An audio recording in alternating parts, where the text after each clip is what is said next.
Hello everybody, my name is Hammock. So I'd like to just start off, I guess, with some good news, because I'm gonna put this up on YouTube later. First of all, Twitch has affiliated me, along with a few of my friends. So I'm streaming a lot more regularly. I believe I've streamed every day now since being affiliated for at least about 2 hours. It's mostly Team Fortress 2, but I also do a bit of Overwatch, Heroes of the Storm. I'm thinking of some other games that appeal to me as an engineer, but that's generally how it's gonna go. I wanted to talk about a few things, stuff that's happened regards to Team Fortress 2, things I feel like should be talked about. I wanted to make one of these videos like other people did when the update came out, sort of impressions and stuff, but I feel like that was already done by everybody. There's not much extra information you could really glean. I feel like it's better just to wait a bit now that everyone's had a chance to play with everything and realize how the game is now that the dust has been settled. So I guess the first thing to address, just current state of engineer. Not much, really. They nerfed the Rescue Ranger, so that it costs metal now to do repairs. I already didn't use it that much in regards to Highlander. It was good for backing out, for pulling your buildings out, and for repairing cheaply. But since I generally use the Eureka effect anyway to back out, that being the weapon I tend to prefer to use as engineer, the only real use I had for it was for the cheap repairs, which are now a lot weaker. You can still repair a little bit cheaper, it still costs metal, but because you're not burning through ammo with the Rescue Ranger, you can definitely save on metal by using it. It's still got a decent place for just repairing a gun that's in a more of an exposed position that you don't want to peek and repair, but I'll probably be using it a lot less now. I've actually been running Frontier Justice a lot more on defense now. That weapon is really fun. I had a nice play on my Upward Official of just clearing the card with Frontier Justice crits. So I hope to try that a bit more if my aim doesn't fail me. It'd be cool if they touched the Thompson at all, since it's a huge piece of trash at the moment. It doesn't really do what it's meant to do effectively, and what it's meant to do effectively is break the game. It would be nice if maybe it was a side grade of the Righteous Bison, since penetration on engineer to hold down tight spaces would be pretty nice. Since currently the Rescue Ranger is a more effective projectile damage weapon than the Thompson, since it moves so slowly and has such a small hitbox, and as well as other problems such as it clipping into spaces that don't even exist, like the product connector. You can spam Thompson shot into there and it just disappears, like it just hits something, it just disappears into the abyss. So that needs to be fixed. So the projectile goes slightly downwards from your crosshair, so if you're firing long distances, it will eventually just hit the floor. But we're not really talking about Thompson.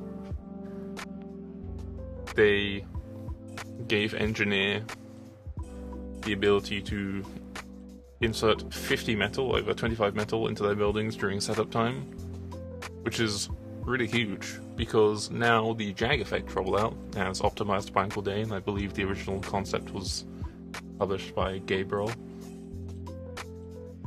was kind of a thing that you would do if your team wasn't giving suicides, or you just wanted to do it without taking from other engineers' metal. Especially if you're playing a lobby where maybe people are going to steal ammo from you because they're assholes.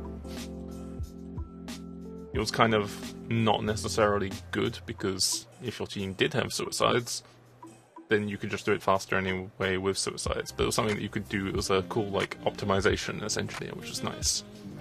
But now, Jag effect is probably the best way of setting up. You could probably change it a few different ways, but now you can get all your buildings to level 3 at the start of the round, which is nice. It's like the quality of life change of making it so medics can build Uber faster and set up. Like, they were already going to build Uber, but it just makes it more convenient and saves you having to, like, oh no, my team needs a medic. You switch to it 10 or 15 seconds left, and you're like, fuck, we're not going to get an Uber charge. It's set up. You should be able to use that time to plan. So now you can. And it also makes old holds potentially a lot more interesting. Like the Dave Plus hold on Upward, where you would put the sentry on top of the little choky high ground bit where you could put an exit up there and put a gun. Perhaps that would come back into play. I've seen Spamfest attempt it. Especially now that you don't have to necessarily worry about a spy always trying to snipe you.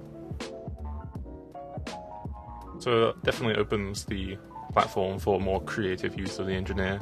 I would certainly like some kind of change, just because engineer is such a hard class to like balance. I would be quite welcoming of maybe a quality of life change of engineer being like nerfing his ability to actually turtle, just because it's kind of unhealthy for the game, and because if engineer's ability to just like stationary blockade a whole place was nerfed, then the creative flaw of the engineer is then opened even more by the fact that, hey, I don't need to build my gun in this exact position every single map and every single time. I can do what I want because either way they can destroy it. Instead of it being this optimal hold that if you play around it correctly it doesn't get destroyed. Which can be annoying. But I guess we'll see how things go in the future with the heavy update. Perhaps there'll be a engineer, or I guess more urgently a spy update next. But we'll see. I guess other things that are relevant are the... I guess this is less relevant, but I just want to say it. The new sounds, the full damage sound, I don't like it. I already didn't like the sound of breaking your like ankles when you jumped on the ground, but it was an old sound that was reused a lot, and I got used to it. I'm not used to this one yet, and it really annoys me. It'll be nice if because maybe some people like the new sound, it'll be nice if there was a toggle so that you can use the old sound, because I really, I just feel it every time I take full damage, you know? It's not nice. Also, the way, like, the medic goes, "Ugh!" whenever he takes full damage, it always feels like you've just killed the medic. Like, you see a medic fall off and you hear the medic go, "Ugh!" and you go, "Oh shit, I killed the medic!" and oh wait, no. And it's kind of a bait. I guess that's something to get used to. And the new Frontier Justice sound. I'm kind of getting used to it now, but it just feels a bit off. Like, the sounds sound a little bit, like, out of sync, and it sounds a little bit too high pitched. Like, I feel like it needs, like, a Diamondback kind of sound. Maybe not that sort of sci-fi, like, it needs sort of, like, a lower sounding. I might mess with audio editing and try and, like, make a better Frontier Justice sound. That's something I wanted to do anyway. Maybe I'll look into learning how to make resource packs in TF2. That'd be cool. But I definitely want to change my Frontier Justice sound, because I don't think I like the sound of it that much. But it's cool that they're adding these different sounds so that when you hear them, you know it's a different weapon. I feel like the Winger sound is a little bit too deep, because, especially in 6s where you'd hear it a lot, the lower register is kind of for like the explosives. So when there's a lot of explosives going on, I don't think you could really pick out the Winger. I feel like it maybe needs to be raised a little bit, but that's just me being pedantic.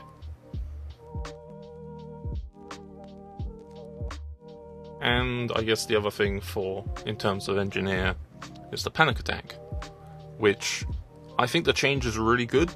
It definitely makes it into a better weapon. But while the previous panic attack was kind of bad, and I found a decent use for it as engineer, the new panic attack is good for pyro, for soldier, perhaps even heavy if you like playing heavy without a sandwich. But I don't think it's that good for engineer now. because it's good for Pyro and Soldier, because it's a really good, like, backup weapon. Like, you, as a soldier who's playing Pocket in 6s, where you fire a rocket to juggle someone and then finish off with a shotgun, it's really good. Because you can pull it out almost instantly and finish off someone. Does a lot of damage close range. Same with Pyro, you can, like, set someone on fire, air blast them, then immediately follow it with shotgun. But it loses its mid-range potential, so maybe it's not as good compared to Pyro than Soldier, so it's probably best on Soldier, because Soldier has the long-range rocket launcher, but Pyro would usually want to have the mid-range sort of chip damage of the shotgun. But Engineer, the panic attack is his primary weapon, so unless you're actively, like, just fragging out with the pistol, and then switching to panic attack, that's probably the only way you could probably run it consistently. Because you're gonna be strong in close range, kind of. But then, if anyone fights you in mid-range for an extended fight, you're just gonna get less accurate and they can just out-trade you. So, I pull out the panic attack. The situations that I like to run panic attack now is either maps where I know I'm going to be encountering people in close range, like for example, I'm suiciding at the last point to, like, push the cart. So everyone who's going to be killing me is going to be at the cart, or like trying to block me, so they're going to be closer to me. Or in situations where I'm taking 1v1s with people where I've either got shaky hands that day, which is most days, or I'm just barely missing shots, in which a panic attack, those shots that you would have just barely missed, you're at least hitting them with the spread. So you're not like doing optimal damage, but the shots you would have missed, you're at least doing some damage. So it's kind of nice there. It'd be kind of cool if they did bring back old panic attack, at least in a different form for Engineer, because I did like the usage of that, like loading up 4 shots and then going in for a suicide wave, so that when people try to kill you, in the time that would usually take for you to fire 1 or 2 shots, you could fire all 4 shots, because as your health declined, your shots like get released faster. And I have quite a few funny clips of me getting really low health and then suddenly just nuking down like a medic. It was also good for taking out sentries. If you could find a level 3 sentry around the corner in a bad position, for example, Borneo last point where you could run down left corridor and then turn the corner and there's a sentry. If the sentry is not being actively repaired or wrangled, you could kill it with a panic attack by loading out 4 shots, running into it, and by the time it's like turned around to face you, you discharge the 4 shots and destroy it. Which I've done a few times, but not enough to get like consistent footage. Because I was going to talk about that at some point, but I would only have had maybe like 30 seconds of footage.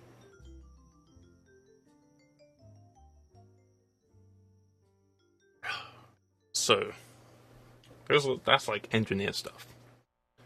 I guess now I want to talk about the Spy, because I was a huge advocate for nerfing the Ambassador and the Deadringer. Primarily the Deadringer, because Gun Spy is annoying as fuck.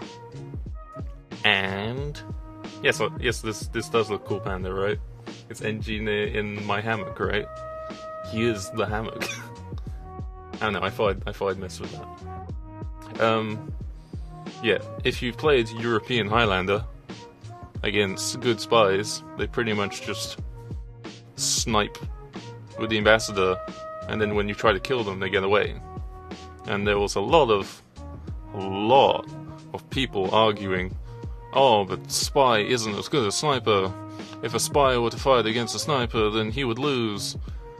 Spy was never meant to play... It doesn't matter. People did play it like Sniper. They were good. They weren't as good as a Sniper, but they were being a Sniper. And as we all know, Sniper is the best class in the game, because all these classes have different roles, and Sniper's role is to kill people.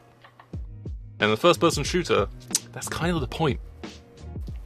So, the main problem was, while it was good for Spy, it wasn't good for the game, because it was essentially a band-aid. Because we need to address Spy's balance by his core identity of being this stealth class, who rewards paranoia and going behind and going for picks and being sneaky. And it was kind of like a band-aid of, let's fix him by making him into the best class in the game. And obviously he's not as good as the best class in the game, because he's not Sniper. kind of like they're trying to change Pyro by making them into Scout and Soldier. Which I guess kind of works. I think new Pyro is definitely a lot better. I wouldn't say it's perfect. But balancing is hard, especially for a game like this. So I think they did a good job. But I hope that there are going to be Spy changes in the future, because Spy is not in a good place right now. I'd say the people who argued Spy was the worst class in the game before this update were wrong in a lot of ways, because Spy had a way to be very consistent. Like, Spy could go in for picks, and it was pretty much a coin flip of whether they get the pick or not. Or, they could play Gun Spy, and be consistent and do output consistent damage, which you'd want. There was this really high skill ceiling with the Ambassador, where, theoretically, if you hit every shot, you could just kill anybody you encountered. And that was annoying, especially for me playing Engineer, which is one of those classes that has a low skill floor and not necessarily a high skill ceiling, because, oh no, I encountered a Spy, guess I'll die.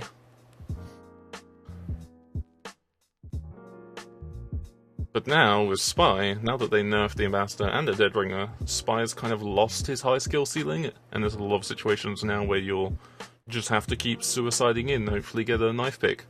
Because what are you gonna do now? I guess you could revolver DM people, but if the sniper has a Razorback and stands next to a sentry, guess I'll die. I like that meme. That meme's funny. I relate to that meme. So, I just like to say that while I originally advocated for the Ambassador getting nerfed just because Spy shouldn't be like Sniper, I feel like Ambassador should probably get reverted. Because the core of the problem was Ambassador and Deadringer. It's like when Degreaser and Extinguisher was making everyone annoyed. By the way, I actually didn't see a reason why they should nerf Extinguisher. They nerfed Extinguisher instead of nerfing Degreaser, which was the problem. Like, Extinguisher was annoying, but it was, like, fine, and then Degreaser came out, and Degreaser Extinguisher was really strong, and they were like, oh man, Degreaser came out and made Extinguisher OP. Let's nerf Extinguisher, right? And like, I get why they did that, because they needed Degreaser to make Pyro viable, or at least more viable. But it still felt annoying, right? So now they're sort of like, oh man, Deadringer's making Ambassador really, like, overpowered and frustrating to fight against. And may or may not be balanced in a high level, but it's unfun, and if you're doing video game balance, your primary objective of balance should be, is it fun? That's just something that's, you know, should be said. Man, this music is not normalized. How low do I have to turn this volume so you can still hear it? Fuck. Get on it, YouTube, make a normalization feature. Okay. So, where was I? So I think Deadringer is okay. It's maybe it's a little bit too nerfed. The super armor is a bit weak, and now you can't necessarily tank everything, but ammo chaining is dead, which is what I wanted, because that shit was AIDS. I don't think Deadringer is worth using now, unless it gets to a point where people start using Inviswatch so much that Deadringer is actually viable again, because it actually becomes a mind game again, where it's like, wait, did Spy actually die? Instead of everyone just saying, oh, Spy's just never dead, unless you pick up his ammo kit. Unless they do some way of mind gaming with that, which could be a bit tricky. But I think Ambassador needs to be reverted, just because it fucks with Spy's skill ceiling.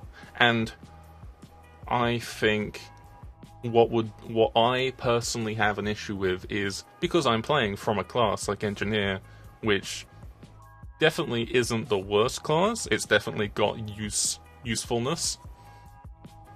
It definitely feels frustrating when you fight against a Spy who's good at Ambassador, and you don't have an Ambassador yourself. So he can kind of tech you. Like, you're fighting against a Fox as fucking, I don't even play Smash, you're playing as like fucking Warrior, I guess, and you're trying to throw a motorbike at someone, I don't know. Like, you're in this fight where this person can be really good and you can only do so much. Yeah, you could probably aim. I mean, someone other than me could probably aim. But it's annoying when you get into situations where oh, I've only got close and medium range weapons, this guy's fighting me from long range. Oh well. Guess I'll try and ignore him. That, by the way, that doesn't work. He's a sniper who can't die. That's a problem. So, I would advocate that we keep Ambassador, we revert Ambassador, and we keep it like that. Keep the Dead Ringer nerf, revert Ambassador, but give an Ambassador to every class. Or at least to Engie. I mean, he's a Texan, he has to have a revolver, right? Is that stereotyping? Sorry. Just because I agree that Spy definitely should have a high skill ceilings weapon, but why not everyone else? Like, I'd feel a lot better about dying to a really skillful Ambassador Spy if I felt like I could have won the fight also with a skillful weapon. So I guess that's my thoughts on the matter. I watched Owelin's Sleeveit video about the Ambassador, and I did agree with a lot of points. He made that very well. It was very well articulated. I'd also like to point out that Inzo wasn't the one who made Gunspy, it was Lenny2K, who I believe mentored Solid, and then Solid mentored Inzo. I believe that's how it works. I haven't personally talked to them. I'm just a savant when it comes to weird TF2 knowledge, and I know that Lenny2K and Solid Spearlie were both on the Steam Powered User Forum and the Spy Sub Forum, and basically every time you went on Spy Sub Forum, they'd be like, haha, get good! I'm farming headshots, I'm the best. It was pretty shit. Yeah, wait. Can I actually show something here? Wait, TF2 screen. TF2 screen. Here we go. That's not engineer class. Haha, no one will get this reference. No one will get this reference. Steam-powered user forearm. You must spread some bullets around before giving to Pyro again. Haha. Pyro sub-forum was the best. Fuck, now my camera's fucked up. There we go. I'm using Weird HUD. It's really good. Oh my god, the sunbeams effect looks so silly on there. Let's just keep it like that. Let's just put our Engie like up here. There we go. He looks so cool. So yeah, I guess to wrap up, the engineer class is fine. He got some decent buffs. They nerfed Rescue Ranger, which is fine. I feel like they should still probably address the Thompson. Also address engineer stacking. I didn't really talk about that, but the engineer stacking is a problem in pubs. You get like 10 engineers on a server and the server grinds to a halt. No shit. One thing that I could suggest as a nerf is make it so all dispensers are just your dispenser. So for example, you have a dispenser and it has 100 metal in it and you're like, fuck, I need more metal. You go to another person's dispenser and it still has that same 100 metal because that metal is like bound to you. You access a dispenser and it's your dispenser. That way, if some guy who's like actually building in a good position, like me, has built up a sentry, has a dispenser, and then needs that dispenser to keep the sentry alive, some fucktard can't walk next to me and soak my dispenser so he can build his second gun next to me in a really inefficient spot. No, that's going to be his dispenser, and that dispenser is also going to be my dispenser. Can we just do that? That way you can't have like 6 dispensers stacking each other and just like have an infinite source. Like each dispenser only affects one engineer. I guess it wouldn't be this to say that it doesn't stack heals and stuff on people, because having like a double dispenser, especially in that little corner on 2 Fort where you walk in the door, turn the right, and you see that little like nook where there's 2 dispensers and you just get insta heal. That's so nice. That's like the car wash. It's so nice. I remember playing 2 Fort for ages, and that was like the best shit when you get 2 dispensers like that and you walk out and you're like, I'm ready to go back in. And Spy changes. Spy is a worse class now, and hopefully they revert Ambassador or subsequently add skill ceiling back into the game, and hopefully they add skill ceiling to other characters. So I guess that's what I wanted to roughly talk about. I wanted to talk about some things. So Thank you for watching this video that I will add to YouTube at a later time. I'm recording this from my stream. You should follow my stream, the Hammock Production Twitch TV. I'm affiliated. You should give me money so I can do this all the time. That'd be great. Thank you for watching, everybody. I'll see you next time.